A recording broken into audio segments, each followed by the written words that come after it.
probably reasonably familiar with the GrassCheck project, but just to give a little bit of a background and a little bit of a recap for some of the visitors we have today who might not be so au fait with the details. GrassCheck was established in 1999, so we're now into the 21st year of the GrassCheck project. I had the slightly worrying thought last night while I was finishing off this presentation that GrassCheck is probably older than some of the staff we have working here at AFBI Hillsborough now.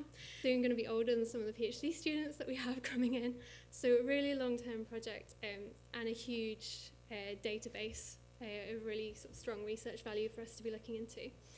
So GrassCheck started out as a plot quality monitoring project, and we're continuing that to this day with the 2 core plot sites at Green Mountain and here at Hillsborough as well, looking at weekly herbage mass, weekly quality, and managing those plots to represent an intensive dairy grazing scenario. So they're cut on a 21-day rotation, 270 kilograms of nitrogen applied through the year. The GrassCheck farm network was an expansion of that plot site monitoring that started in 2017, and that's where most of you guys in the room come in. So 2020, we're heading into the 4th year of the on-farm monitoring network. And really the purpose of expanding out to have this on-farm data collection as well as the plot collection is to help us assess what the actual grass growth potential is on a variety of commercial farms across Northern Ireland, running sort of whole different systems and different topographies, and to really capture that variability of the grass growth, the quality, the utilisation, and to try and answer the question of what is possible on commercial farms. So looking out to the wider industry, if we've got this network of GrassCheck farmers who are all good grassland managers, if they can achieve figures X, Y, and Z, as a wider industry, what should we be targeting and how should we be moving forward to try and raise production across the board? And I think one of the key values of the GrassCheck project is really showing what is possible through rotational grazing systems and farmers that are employing that measure to manage culture and really sort of using data in their systems. So to have a look at some of the long-term trends that have come out of the project, these are plot values as average production through the grazing season over the last 20 years, averaging 11.5 tonne dry matter per hectare, but ranging 9.2 to 13.8 depending on the season, depending on the variability of weather conditions and all the rest of it through the year. If we look at 2018, plot yields were down on that average at 11.1, but when we look at the overall production from 2019, we're up at 12.7 tonne last year. I think the overall conclusion from a lot of the data that I've been looking at is 2019 was really not a bad year for grass growth, and most of the farms have done quite well over that. So if we look at the grass growth curve and a little bit more detail of the plot performance from last year, we've got a 10-year average long-term growth curve in the background that gives us a slightly different figure to that 11.5 tonne, just because it's based on the average weekly growth rate throughout the season. That produces an average on that growth curve of 12.6 tonne, plots averaging 12.7. But when we look into the distribution of growth last year, we know that we had a really warm winter and early spring 2018 coming into 2019. Soil temperatures staying high, really boosting that early spring grass growth. So if we look at some of the mean air temperature data coming in early last year, we were seeing average air temperatures of 6.7 in both February and March last year. When you compare that to 2018 data, it was sitting at 2.9 and 4 degrees Celsius at the same time 2018. So just showing how much warmer it was last year. And that led to a 48% boost in the plot growth recorded here and at Green Mountain in March, 20% boost in April. But what we did start to see as a consequence of that was heading dates seemed to come a bit earlier. Grass production then dropped a little bit in May, and the peak of the grass growth curve was actually 3 weeks later than normal this year. So it peaked, instead of peaking in the 3rd week of May, it peaked in the 2nd week of June. Looking forward into the autumn and the plot performance, we actually saw cooler and wetter conditions coming in September, and we saw production on the plots drop by 23% compared to what we would have expected for that September period. So average yield pretty much as we would have hoped for across the whole season, but slightly different distribution of the grass growth pattern through 2019. And it remains to be seen what we're going to see in early 2020. It's been another slightly warm, certainly very wet winter. If we look at that, the same data, the same background long-term growth curve, but we put the farm data on here, these lines represent average figures for the dairy farms and the beef and sheep farms in terms of the average summary grass growth rate that came in weekly through the bulletins and through the AgriNet platform. And if we take those numbers across the whole season, dairy were producing an average of 13.7 tonne across their grazing platform, beef and sheep 12.9 tonne. To put those figures into a little bit of context, and I think you'll hear these in some of the other presentations later on today as well, as an industry average across Northern Ireland, we'd be expecting about 7.5 tonne utilised grass off a dairy platform, 4.5 tonne off beef and sheep platforms. So it really does demonstrate how much better it is possible to do when you're managing your grassland correctly, as is being done through the GrassCheck project and with all of your farms. We see the same kind of pattern with the early spring growth being good on farms, but when we moved into the autumn, we didn't see the dip in the on-farm production that we saw on the plots. I think probably what is contributing to that, because we're only using chemical fertiliser on the plots, the last nitrogen application is in the middle of August, whereas when we move out onto the farms, the drop that we saw on the plots is perhaps masked in the farm scenario because of the applications of manures and slurries through the autumn. So perhaps highlighting the value of those late autumn applications in maintaining growth through to the end of the season. Just another way of looking at the data is splitting it by county for the farm data and looking at county to county production levels. So as overall yields across the season, when we looked at on-farm data from different counties, Antrim averaged, I think it's 12 tonne dry matter per hectare. Dairy was on 12.5. Down and Fermanagh on 13.3, and Tyrone had a fantastic year at 13.5 as an average across the whole season. But you can see, again, very similar trends with production well above that long-term average in March and April, down a little bit in May because that peak grass growth came later in June, and much more similar to what was expected overall in the autumn, but quite a bit of variability. When we start to look at on-farm grass production on an individual farm basis, we do start to see a lot more variation in the data as would be expected. So the handouts that you guys should have had from the back of the room, they should have a little bit more data on your individual farm and where your grass growth was through the year. Some of these figures, just to explain the background to the graph, there's a couple of bars that are greyed out, just to say that those farms weren't included in the overall average figures.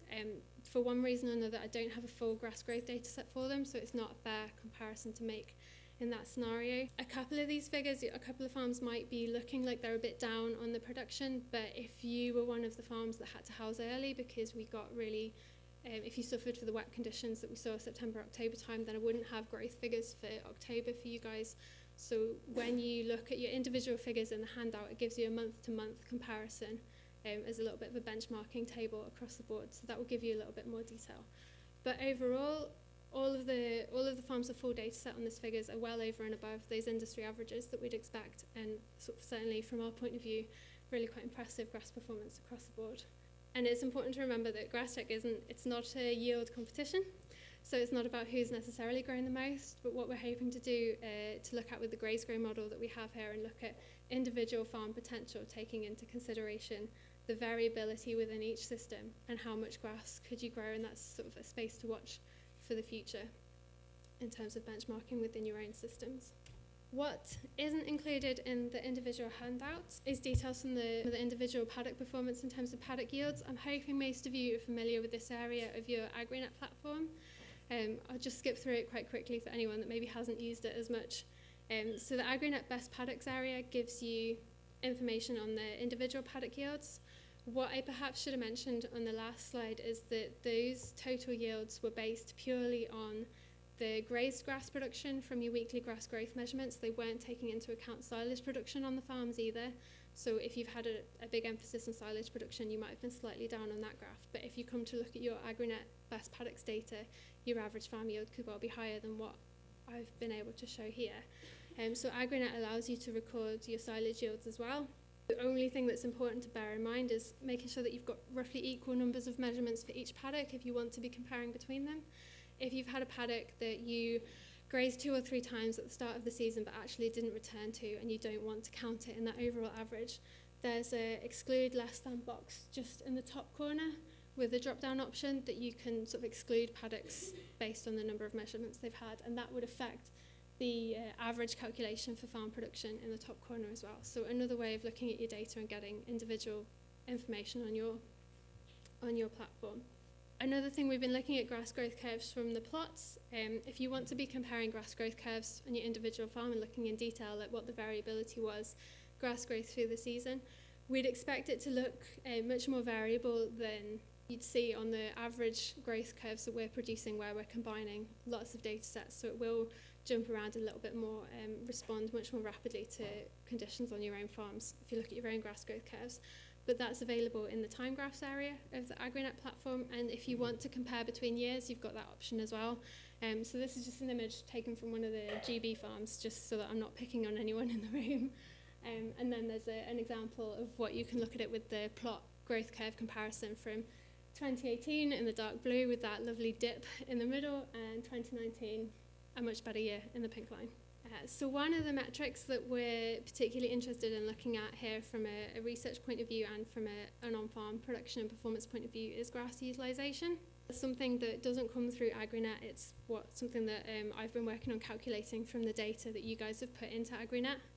Across the board, grass utilisation in the GrassCheck group is looking really, really good. We're averaging 85% across all of the farms, which is fantastic. You'd be saying an industry target, if you were getting 70 to 75%, that would be really good. Just to explain sort of how I've calculated this and how I've maybe put everybody up on the same graph. For the purposes of this, everybody's been set a target post-grazing residual of that 1500. We know that that is a great target for good quality grass regrowth, but certainly for the people in dairy systems with higher yielding animals, 1500 might not be something that you'd be wanting to target. So you do need to look at these figures in consideration of what your individual grass utilisation and residual targets would be through the season, and with perhaps the different groups of animals as well. But it should give you a good sort of overall indication of what kind of utilisation you're setting at. For everybody that's inputted pre and post grazing residuals, when you've done your cover measurements and you've marked your paddocks as grazed out, I've used the data that you've supplied, as long as it hasn't been left as default all the way through the season. There are a couple of people that hadn't put that data in, which isn't a big problem because we can do a back calculation to estimate your pre and post grazing covers based on the growth rates. It's probably a little bit more accurate if you are putting that data in, but again, you have to be recording it fairly and making sure that you're not too biased in your plate meter walks to get a really good estimation of what your grass utilisation would have been. When I look at the back calculations compared to people that have put in their own measurement data, we're only out by sort of 2 or 3% on the utilisation.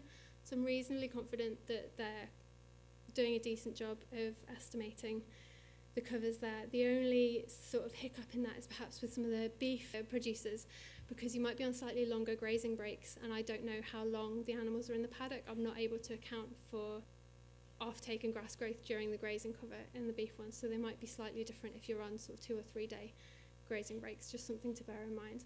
And I know with the sheep guys, they were working to an experimental grazing protocol along with Tara and Aurelie, so they weren't targeting that 1500 post-grazing residual. I didn't want to miss you off the graph and just ignore you, but just to point out to everybody else that they had slightly different targets. Tara will be talking about that a little bit later on, so I think it's probably a slight underestimation on this graph as to what the sheep farms were achieving as well. So those utilisation figures are calculated as the percentage of the available grass over that 1500 kilogram target, and how much was taken off based on the post-grazing residual. So this is just a summary of the pre- and post-grazing residuals that we saw across all of the farms, average figures for each farm, and the maximum average figure that any farm achieved, the minimum average figure that any farm achieved is the wrong word perhaps, but recorded, just to give you an indication of the variability. So we've got beef guys sitting, averaging around about 3,000 pre-grazing cover, dairy slightly higher at 3,300, and sheep sort of sitting in the middle but heading up towards that 3,300 as well. And again, coming out at the post-grazing residuals, beef coming out at an average of just under 1,700, dairy coming out slightly higher, just over 1,700. Probably reflecting some of those slightly higher yielding dairy cows where you know that every centimetre that you push them down, sort of perhaps below about 1,800 towards that 1,500, you do see the knock on milk production. So just something to bear in mind when you're looking at comparing those figures. So you've all got your weather stations on farm. Just to have a look at summary figures that have come in from all of the weather stations across 2019 is that it's certainly wetter than 2018. But we did see quite low rainfall in the spring and higher rainfall again in the autumn. So if you look at the first 2 columns on the graph, we've got Met Office long-term average figures on the right and the on-farm figures on the left. And we did see, yes, it's wetter than 2018, but actually 2019 through the grazing season was a drier year than the long-term average figures for Northern Ireland as a region, which actually is probably not a bad thing. Quite high rainfall figures in the long-term average. Soil temperatures, again, coming through the season, staying quite well. What we saw with the soil moisture this year, because we've had more rainfall, we didn't have any point in the season where soil moisture looked to be an issue for grass growth. So nobody's soil was reading particularly high values. We'd say in and above 60 centibars, and we'd start to be saying that soil is hitting dry conditions. And as a weekly average, certainly nobody was hitting that this season, which was good. So just another way of showing the difference between the 2 years that we've been talking about, 2019 on the top, 2018 on the bottom, with the grass growth curve in green, weekly total rainfall in blue, and that soil moisture reading as the orange curve.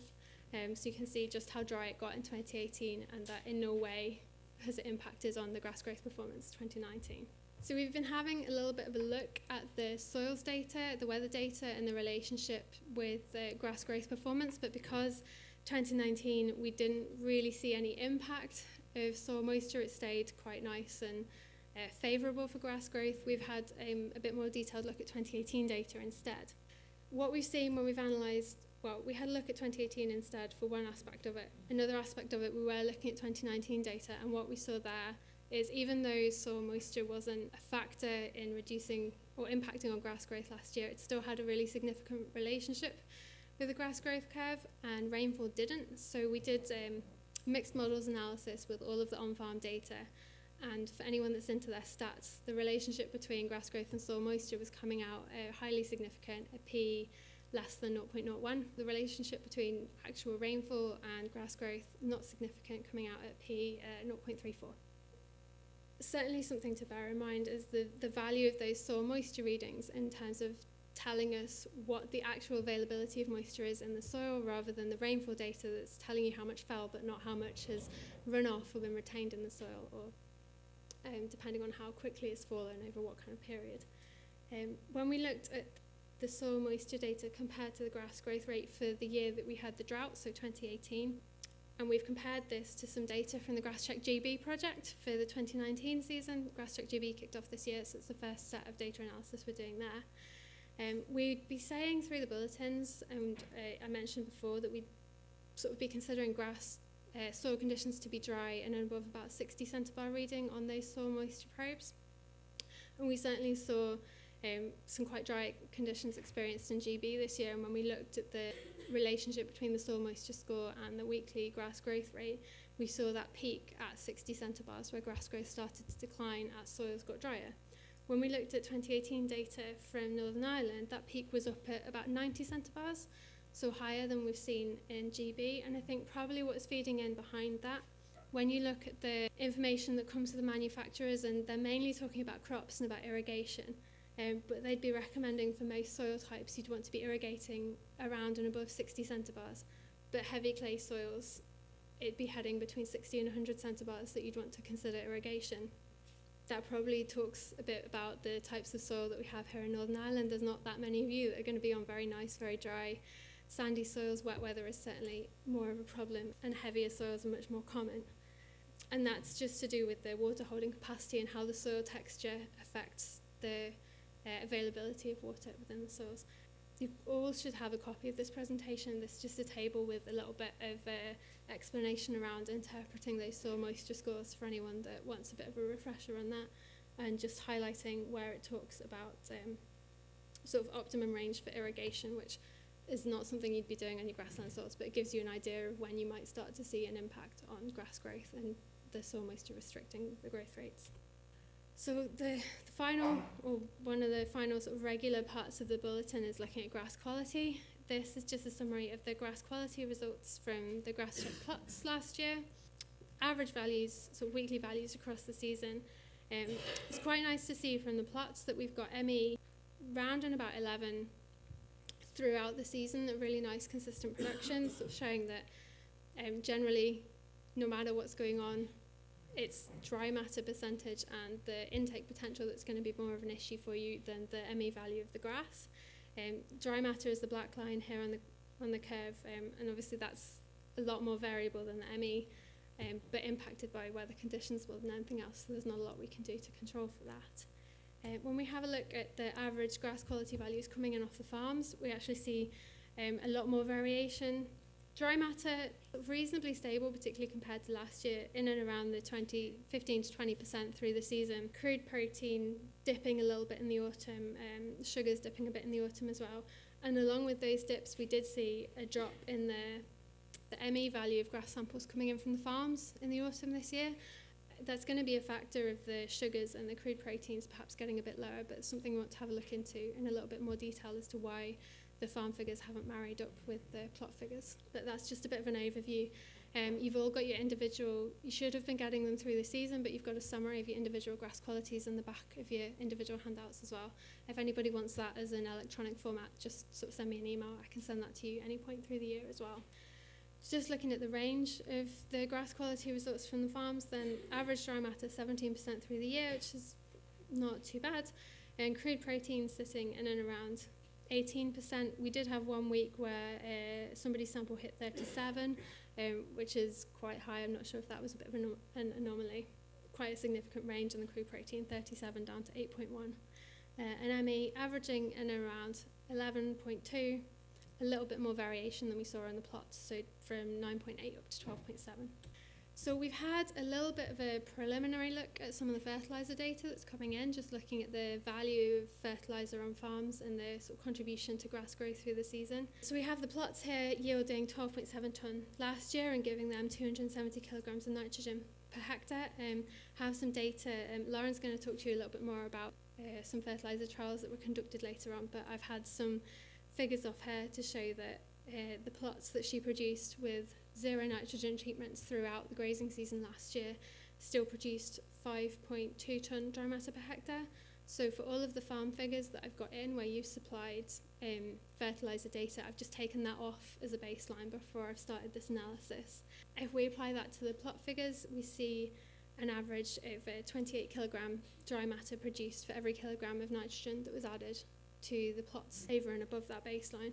On the farms, we saw a much higher average of plus 43 kilograms for every kilogram of nitrogen that was applied. But that being said, the individual farm response was really quite variable, and you can see that on the graph here. There is that linear relationship, but it's quite spread out through the points, and there's a lot of other factors to consider. So we know the soils here at Hillsborough are tested, and there shouldn't be issues with P and K and S status or with pH. But that's probably something that might be impacting on some of the farm data coming in. So something we want to build on with this analysis as we go forward. Some of the data coming in from farms, I think it might be incomplete. So we've got a range of nitrogen input from 4.1 kilograms per hectare through the whole season up to 270.5. So just a little bit of a plea from me that if you are happy to record your fertiliser data through AgriNet, please do for next year. And if you find a wet and windy afternoon with nothing else to do, feel free to update last year's as well, and just let me know and we can update this analysis accordingly. Again, if you're deliberately running a low input system, do just let us know that that's what you're doing, and it just helps us to understand the data that we're looking at a bit better. Most of the data that's been recorded in AgriNet is marked as being applied for grass production and not for silage, so I have worked on the assumption that the fertiliser data that's gone in where it's been marked as for grass has been used to boost grazed grass production, and I've used those grazed grass yields calculated rather than the overall farm yields that AgriNet's producing with silage production. So just a little bit of an explainer as to where this has come from and why as well. So yeah, I've got data from 28 farms in some form or another, but maybe not complete. A couple that I don't have anything for. So if you've perhaps recorded it in a slightly different format and you'd be happy to send me an Excel file instead of putting it into AgriNet, you're more than welcome to do that. The average range of applications across the farms, averaging 127 kilograms of nitrogen per hectare, but ranging, as I said, 4.1 up to 270. Quite a range on the P's and K's applications as well. But just to sort of summarise the data that we've seen from the farms for last year, certainly 2019 was a much better year than 2018. Much higher yields across the board, as we haven't had the difficult dry conditions in the middle of the summer. But what we did see is quite an unusual spring and a different distribution in the grass growth, with the cool and wet conditions in the autumn perhaps leading to early housing and certainly making grazing at the end of the season a little bit more challenging than we would have liked. Looking ahead to 2020, we'll cover this a little bit later on at the end of the day, but I'm hoping for pictures like the one on the slide very, very soon. I'm hoping we're going to get some nice weather. We're asking ideally if you can take first measurements for the year the last week of February, so which is next week. I hope you've all remembered where you put the plate meter. And we're going to start the bulletins just at the beginning of March again. And I'm just asking for those. I know not everybody will be turning out, but just to get those measurements at the end of February and first week of March, just to set everybody on a level playing field before we start the bulletins, so that I'm not getting in the first week people that have not measured since the end of September, and I'm getting a full winter's growth rate compared to a weekly growth rate. But that is it for a summary from last year, and I'll hand back to Francis